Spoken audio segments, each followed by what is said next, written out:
Academy for sustainable integrated living అనే YouTube ఛానల్కు స్వాగతం. భూమిపుత్ర రామచంద్రరాజు నీకు జోహార్. పర్యావరణ పరిరక్షకుడా రామచంద్రరాజు నీకు జోహార్. మత్స్యశాస్త్ర నిపుణుడా రామచంద్రరాజు నీకు జోహార్. భారతదేశ ఆక్వా రైతు నాయకుడా నీకు జోహార్. రామచంద్రరాజు గారు, మీరు ఆక్వా రంగానికి చేసిన సేవలు భారతదేశ ఆక్వా రంగ అభివృద్ధి అనే చరిత్రలో లిఖించబడింది. రామచంద్రరాజు నీకు జోహార్. రామచంద్రరాజు నీకు జోహార్. రామచంద్రరాజు గారు మీకు జోహార్. రామచంద్రరాజు గారు మీకు జోహార్. రామచంద్రరాజు గారు మీకు జోహార్. Academy for sustainable integrated living మరియు టెక్నాలజీ ఎక్స్టెన్షన్ సొసైటీ రంగ సంస్థల రైతులందరి తరపున రామచంద్రరాజు నీకు జోహార్. రామచంద్రరాజు నీకు జోహార్.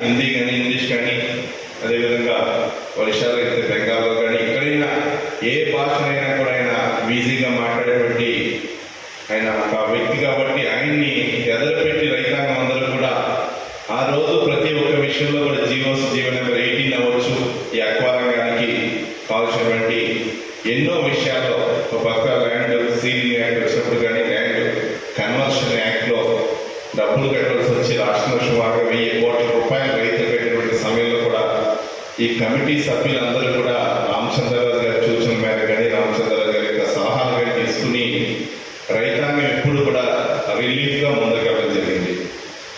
ఎన్నో సంక్షోభాలు ఎదుర్కొన్నాడు రైతులు. ప్రతి సంక్షోభంలో కూడా రామచంద్రరాజు గారి యొక్క సలహాలు సూచనలు కానీ ఆయన యొక్క సహాయ సహకారాలు కానీ తీసుకుని బోసరాజు గారి మెసేజ్ వచ్చింది.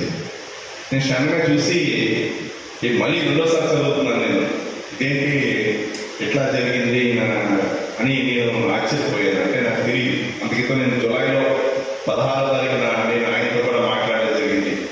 స్టేట్ గవర్నమెంట్ ఏదో పాలసీ గురించి రాస్తుంటే ఇవి మైనస్ ఉన్నాయి, దీన్ని ఎట్లా చేయాలని చెప్పి దాన్ని కరెక్షన్ చేయమని చెప్పి ఆయన కూడా వాట్సాప్ పంపి కంప్యూటర్ నా దగ్గర లేదు, అందుబాటులో లేదన్నారు. కానీ నేను ఆ రోజు కూడా నుంచి మాట్లాడేటప్పుడు డల్గా మాట్లాడి అడిగాను, నేను జ్వరం ఏమైనా ఉంది సార్ ఏంటంటే లేదని బాగానే ఉందన్నారు. కానీ నాకు విషయం చెప్పాల అంటే ఆయన ఎంత బాగున్నప్పుడు కూడా ఈ రంగానికి ఏదో చేయాలని చెప్పి ఆయన కూడా కొన్ని సూచనలు ఇవ్వడం జరిగింది.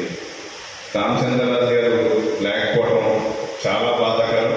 ఎందుకంటే ఎంతో ఉన్నతమైన విలువలుండి నీతి నిజాయితీగా ఈ యొక్క చేపల ట్రేడింగ్ అసోసియేషన్ ఏదైనా సమస్యలు వచ్చినప్పుడు కానీ రైతాంగానికి ప్రభుత్వంతో ఏదైనా సమస్యలు వచ్చినప్పుడు కానీ ఎక్కడైతే చేపల ఎగుమతిదారుల దగ్గర మనకి ఎక్కడ ఇబ్బందులు వచ్చినప్పుడు కానీ ఎన్ని వచ్చినా కూడా ఆయన మనకు అందరికీ అండగా ఉండటం చాలా సంతోషించాలి. కానీ ఈరోజు మనం చాలా బాధపడలేక మన మధ్యలో లేకపోవడం, రాబోయే రోజుల్లో మనందరం కూడా ఆయన ఏదైతే ఈ రంగం కోసం కష్టపడ్డారో దాన్ని మనం గుర్తు ఉంచుకుని రాబోయే రోజుల్లో రామచంద్రరాజు గారు మనం ప్రతి వారు కూడా స్మరించుకుంటూ అదేవిధంగా ఆయనకి యొక్క భగవంతుని యొక్క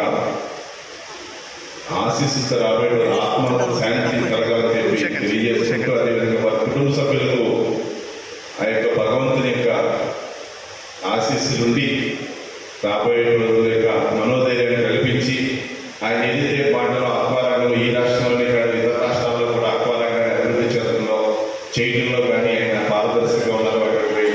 తండ్రి గారికి బిడ్డలు 2 ఆడబిడ్డలు